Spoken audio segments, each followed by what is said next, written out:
Assalamualaikum warahmatullahi wabarakatuh.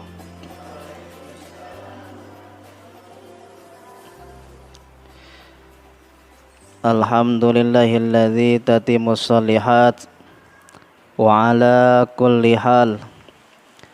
Rabbana inna na'udzubika min ahlin nar.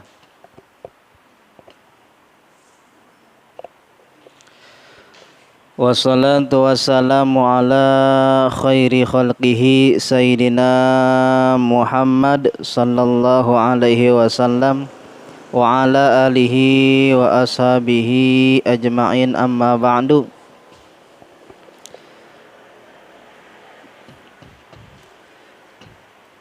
Yang saya hormati para hadirin hadirat, pemuda-pemudi, terutama yang saya hormati Kang Ihsan, ya, Kang Diki dan Kang Irfan, dan yang mudah-mudahan mereka dan kita semua selalu mendapatkan kemuliaan dari Allah Subhanahu wa taala, diberikan sehat walafiat, diberikan hidayah dan taufik dari Allah Subhanahu wa taala. Pada kesempatan hari ini, ya,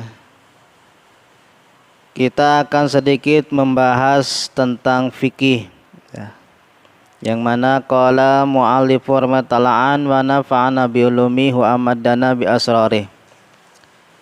Faslun maning taqadda wudu'uhu harama alaihi arba'atu asya.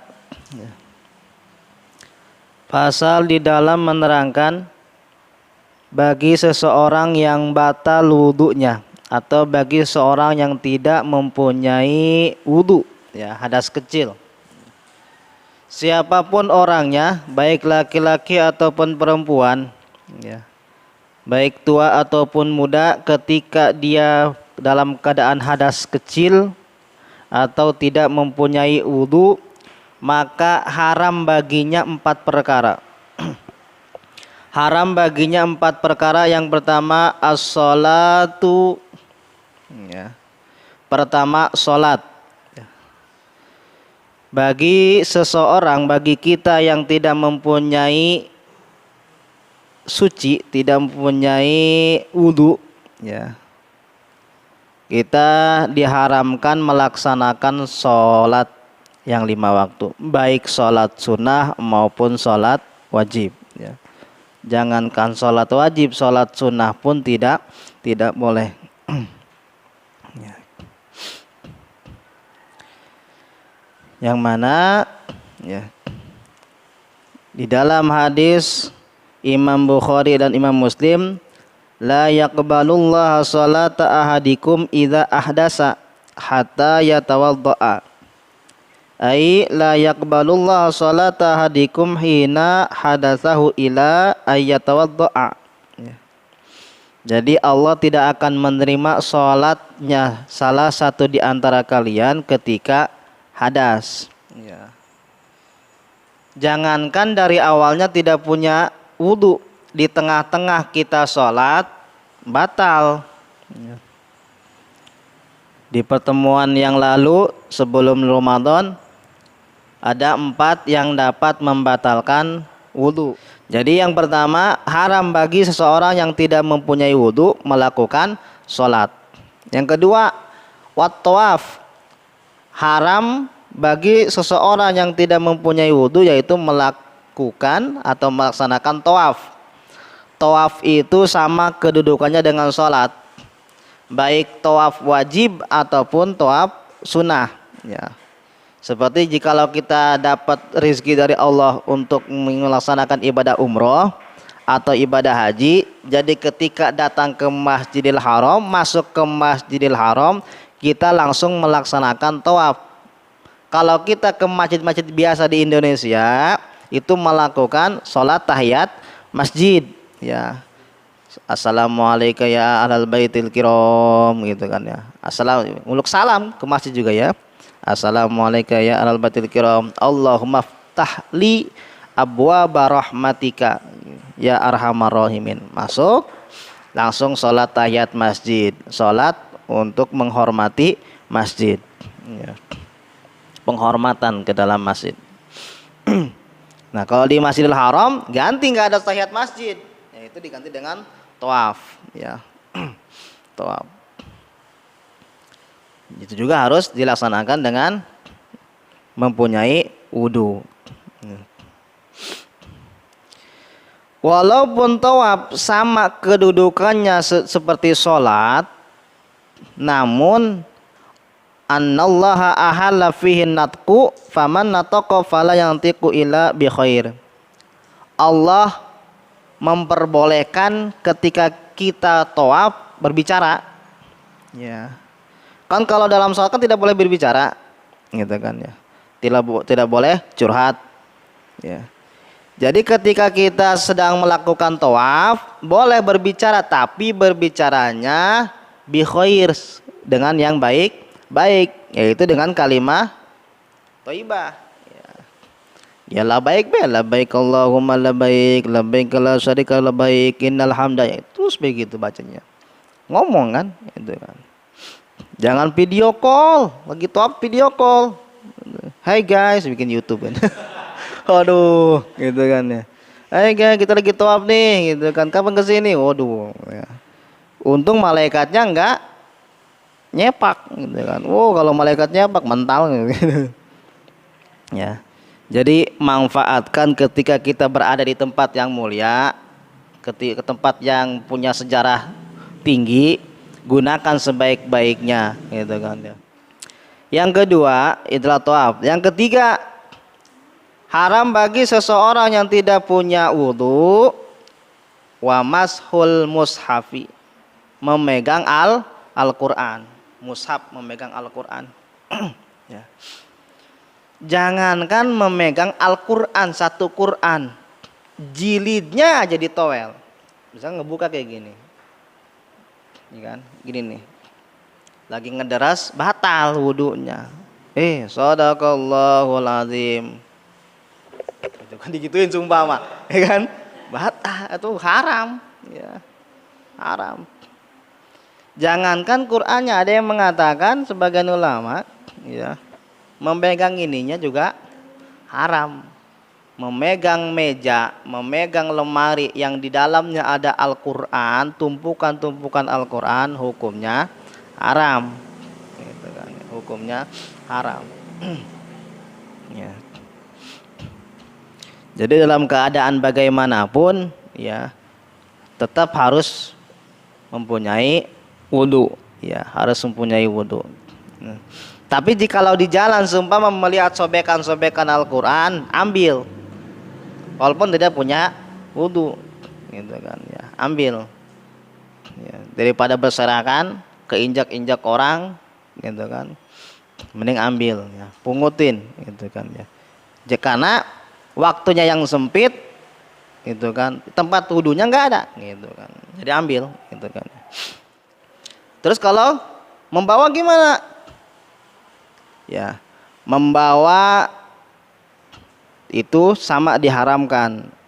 Namun ada cara supaya tidak kemasuk haram membawa Al-Qur'an. Gimana caranya? Yaitu gabungkan dengan barang-barang yang lain. Ya, barang-barang yang lain. Apalagi sekarang mah enak. Ya, semua orang, semua anak mempunyai barang. HP, apalagi power bank, ya kan, rokok, gitu kan, ya. Seumpama lagi bawa Quran nih, habis ngaji nih, batal, baik batalnya karena ngentut atau kesenggol perempuan, gitu kan, ya. Batal tuh. Ambil HP, tempelkan ke Quran. Bawa Quran, bawa HP, nah bisa, gitu kan lagi. Bawa Quran ya, nitip dong, gitu kan. Saya nggak punya wudu nih, gitu kan. Kita juga punya wudu, berhubung kita niatnya bawa HP. Bawa apaan lo? Gimana? Bawa rokok, itu mah Quran, dibalik tuh rokok, gitu kan, ya. Bisa, gitu kan. Apalagi pakai kantong plastik. Nah, penjual dan pembeli, Ya, jikalau memungkinkan bisa wudu, wudu. Kalau nggak bisa, ya udah, ambil kantong plastik, situ penjualnya, masukkan Quran, kita juga masukkan nih semua apa nih? Pulpen nggak ada, HP nggak ada, rokok nggak ngerokok. Adanya apa? Kembalian 2.000, masukin ke situ. Bawa apa itu? Bawa uang 2.000. Lah, uang 2.000 di kantong-kantongin gitu kan ya. Jadi tidak haram karena kita membawa barang-barang yang lain gitu kan ya. Atau daun kayak sumpah ranting pohon gitu kan ya. Waduh, kembalian nggak ada, udah uangnya pas. Rokok nggak ada, HP nggak ada gitu kan ya. Apa nih ya gitu kan ya. Ada potongan ranting pohon semua, ambil, masukkan ke dalam kantong plastik, udah. Kita jadi niatnya bawa ranting pohon. Niatnya pun harus benar-benar, niatnya bawa barang yang lain, jangan niatnya bawa Quran. Bawa apa lo? Bawa Quran. Itu kan haram walaupun dalamnya ada banyak belanjaan yang lain. Atau nggak niat apa-apa. Bawa apa lo? Bawa ginian. Nah, gini apa ginian? Sedangkan dalamnya kan ada Quran, ada HP, ada segala-galanya.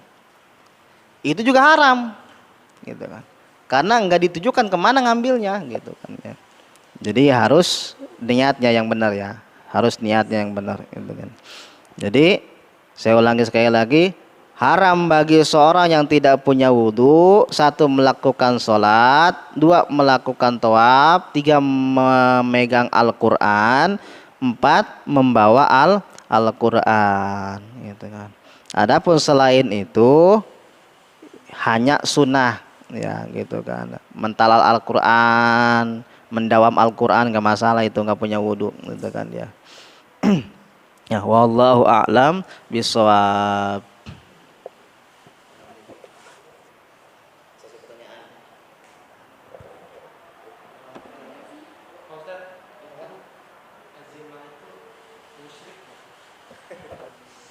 Enggak, ya enggak musyrik ya. Kalau di kitab Safinah, kitab Syarah Safinah Kasyifatun Najah, At-Tamimah bahasanya. At-Tamimah itu ya sebutnya kalau bahasa kitanya mah zimat gitu kan ya. Jadi itu mah ngalap barokah doang, syarat ya, syarat ya, syarat demi keberkahan si anak gitu kan, supaya anak mendapat keberkahan, mendapatkan kesehatan dari ditulisnya salah satu ayat Al-Quran tersebut, nggak masalah gitu kan ya.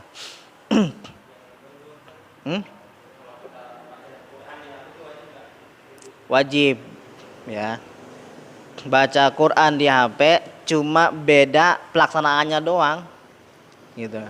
Kalau Quran biasa tadi kan ada covernya kan, ketika dibuka covernya terlihat terpampang Al-Qurannya. Kayak sama, buka polanya kan, buka kuncinya, buka aplikasi. Nah, buka aplikasi itu sama dengan buka cover tadi gitu kan.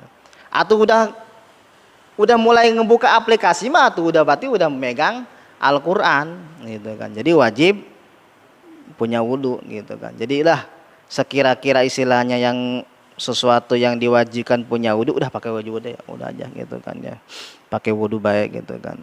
Terus cuma itu doang saya mah bingungnya ya. Yang lebih saya pikirkan itu HP yang terdapat Al-Quran di dalamnya, ada nggak orang yang ketika masuk kamar mandi HP tinggal di luar? Nggak ada kan? Ya kan?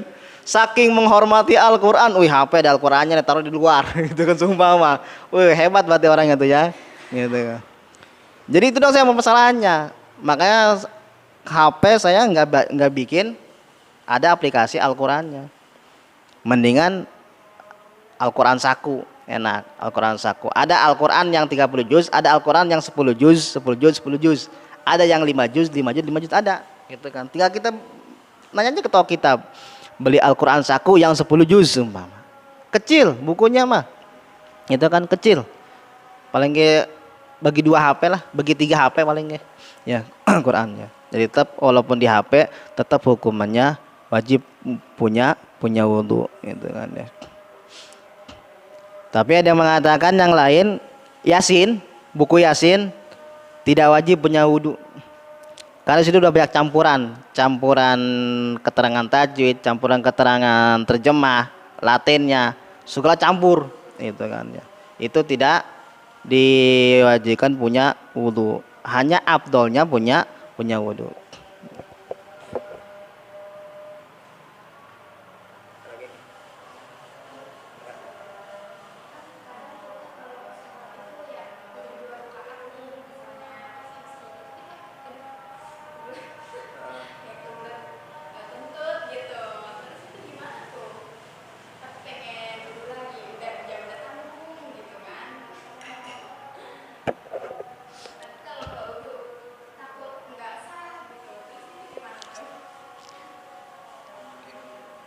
Pengennya pahala gede, pahala kecil. Ya. Kalau pengen pahala gede, batalin sholatnya. Ya. Jangan dulu batalin sholatnya, keluarkan keluh kesahnya, baru batalkan. Ya kan belum keluar situ si penyakitnya tuh. Ya, sumpama ngentutnya atau itunya, ngentut lah sumpama nih, pengen ngentut gitu. Keluarkan kentutnya, batalkan sholat tuh, udah keluar dari sholat. Gitu. Namun diliriknya dari berapa rakaat dulu, sumpama sholat maghrib udah dapat 2 rakaat setengah. 2 rakaat setengah itu berarti udah memasuki ruku, ya kan? Memasuki ruku. Nah di situ silakan ditahan. Apalagi udah sujud terakhir, ya, sujud terakhir. Tapi jikalau dalam ruku di rakaat ketiga atau rakaat keempat memasuki ruku, tapi sudah sekira-kira nggak bakalan ketahan, batalin. Ya, masih wajib membatalkan sholat. Apalagi baru rakaat pertama atau rakaat kedua, itu wajib membatalkan sholat. Haram menahan wudhu karena itu akan menimbulkan penyakit, gitu kan, dalam menunjukkan penyakit.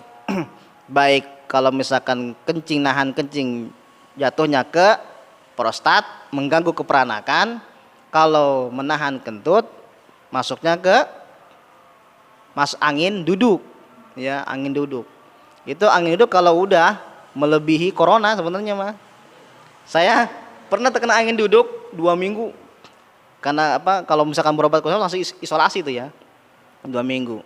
Jadi kata tukang urutnya, anginnya sudah masuk ke seluruh saraf, ke seluruh urat. Jadi susah. Gitu kan, tapi terus diobatin, diramuin gitu, pakai ramuan, alhamdulillah gitu kan ya, jampe gitu kan ya. Jadi lihat rokaat keberapa kita, wajib atau enggaknya kita membatalkan sholat. Pertama, jika rokaat kedua, apalagi rokaat kedua, ketika pertama itu wajib membatalkan sholat, gitu kan. Atau wajib menahan sholat, meneruskan sholat, ya. Jangan dibatalkan sholatnya jikalau sudah memasuki sujud terakhir, apalagi tahiyat akhir. Lagi tahiyat pengen tuh tahan, wajib tahan. Atau lagi sujud di rakaat yang terakhir, itu juga harus ditahan, gitu kan ya. Karena kita itu manusia lemah. Kalau seumpama di akhir-akhir pertama misalkan berisi ruku nih, ruku di rakaat terakhir kita batalkan, pasti tertunda. Kita batalkan, hendak sholat, tak ada telepon, ngobrol, lapar, makan, hanya tajalah jam 2:30, gitu kan ya. Jadi ke situ ya, tetap enggak ya, kalau masih sebelum keluar mah dari 2 jalan tersebut, ya, dari perbatasan lubang tersebut, enggak batal wudunya. Ya. Ada di mazhab yang lain, saya lupa tuh mazhab siapa ya. Kita kalau nahan ngentut ada bunyi kan, gitu kan, nahan bunyi. Kadang di sini, kadang di belakang. Ini pertama gini saya perhatikan ya, itu angin kalau ditahan-tahan, pertama di sini bunyinya di perut, di sini terus. Semakin kita tahan, pindah ke belakang, ke pinggang, terus tahan ke bawah. Nah di situ udah terserah mau sehat atau mau sakit, gitu kan ya. Jadi saya perhatikan ternyata kayak gitu ya. Dari sini mulai ke belakang, ke pinggang, terus turun ke bokong, ke bawah, gitu kan ya. Jadi hati-hati kalau dari perut sudah di sini udah pindah ke belakang bunyinya, maka keluar dari perkumpulan, lepaskan segala keluh kesahnya gitu kan ya. Gitu kan ya. Jadi kalau udah keseringan ditahan, seumpama lama juga nih perkumpulan nih reuniannya, itu padahal kita nggak ngebuang angin, tapi suaranya kayak buang angin. Pernah nggak ngerasain kayak gitu? Belum pernah. Berarti orang yang itunya sering curhat artinya. Kalau saya sih orangnya terlalu terlalu menghormati orang. Saya terlalu menghormati orang. Jadi pernah ketika kumpulan atau lagi kita ke pengajian sering menahan angin tersebut, gitu kan. Ternyata efeknya ketika besoknya ada pertemuan lagi. Karena kemarinnya sering ditahan-tahan, imbasnya ke depan. Ketika ingin buang angin ditahan karena lagi perkumpulan, itu padahal nggak buang angin, tapi rasanya bunyinya itu gede kayak buang angin, gitu kan ya, gitu. Ya. Jadi intinya tadi ya, masalah dalam sholat dilihat dari rakaat keberapa, gitu kan. Nah di situ wajib atau enggaknya membatalkan sholat atau wajib menahan sholat, teruskan sholatnya, gitu kan. Allahu a'lam. Ada lagi? Nggak yakin. Wah tuh batal langsung. Nah, jadi pergerakan pemberontakan yang udah ke perbatasan, gitu kan semua makanya. Waduh, ini keluar apa enggak nih, gitu kan ya? Batal udah, gitu kan ya. Misalkan ini keluar apa enggak ya? Langsung tuh ketika ada si keraguan-raguan tersebut langsung diponis. Keluar apa enggak tuh? Kalau langsung diponis enggak keluar, sah. Kalau ragu-ragu terus, di ukuran baca subhanallah, subhanallah belum memponis, itu langsung batal. Masih ragu-ragu nih, keluar apa enggak nih, gitu kan ya? Langsung gitu ya, langsung diponis ketika ragu-ragu. Begitupun sama ketika kita ragu-ragu dalam rakaat sholat. 3 tempat nih, 3 tempat nih. Mau bangun ragu, duduk lagi juga ragu, gini pak. Gitu kan ya. Jadi terserah itu. Jadi ketika datang timbul keraguan-raguan rakaat ketiga keempat, gitu kan. Misalkan pokoknya ketika timbul 3, 4, 3 bangun lagi ke rakaat keempat. Di rakaat keempat kayak tadi 3 dah. Udah terusin ya, udah lanjutan lagi. Walaupun kata temennya, lalu sholatnya 5 rakaat dari mana tuh, gitu kan ya? Saya lagi ini lagi dapat bonus katanya, gitu kan, gitu kan ya, bonus gitu. Jadi nggak masalah ya. Walaupun kata teman kita itu sholat kita itu 5 rakaat, kok 6 rakaat sholatnya tuh banyak amat semua kan? Maghribnya 2 kali maghribnya, gitu kan ya. 6 rakaat semua ya. Udah, kita jangan masa ya sih, gitu kan. Udah, tetap sah, terima sholatnya. Baik tadi dalam ketika kita melaksanakan sholat muncul keraguan-raguan langsung diponis 3 atau 4. Namun kata ulama ambil yang kurang. Misalkan sholat zuhur 3 apa 4, ambil yang 3. Jangan ambil yang 4. Kalau ambil 4 tapi kenyataannya kurang, gimana nambalinnya? Gitu kan. Tapi kalau yang kita ngambil 3 tapi kenyataannya sudah 4, itu nggak masalah, berarti kita nambah pahala lah istilahnya, gitu kan, nambah bonus, gitu kan ya, nggak masalah ya. Allahu a'lam. Kurang lebihnya terima kasih, itu yang dapat kita kaji pada hari ini. Akhirul kalam, wabillahi taufiq wal hidayah. Wassalamualaikum warahmatullahi wabarakatuh.